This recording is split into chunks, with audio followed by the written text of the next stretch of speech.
Samaranan usa nga lalaki, Mahuman Paninigbason kakulop, ha Barangay Malbago, Buntok, Southern Leyte. Ginkilala ang biktima kan alias Pugs, 36 anyos, parag uma, samtang ginkilala naman ang sospek kan alias Kaloy, 57 anyos, parag umangan pareho residente han mao nga lugar.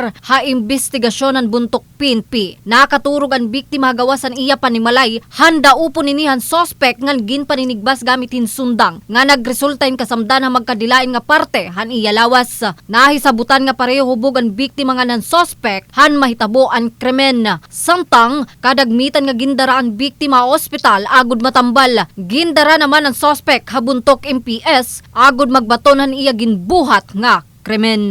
In the heart of changing lives, ini hi Brigada Lalyn Lanonte, han 93.5 Brigada News Afam Tacloban, The Music and News Authority. Ang bahaging ito ay hatid sa inyo na Maxan, Max Healthy, Max Sarap.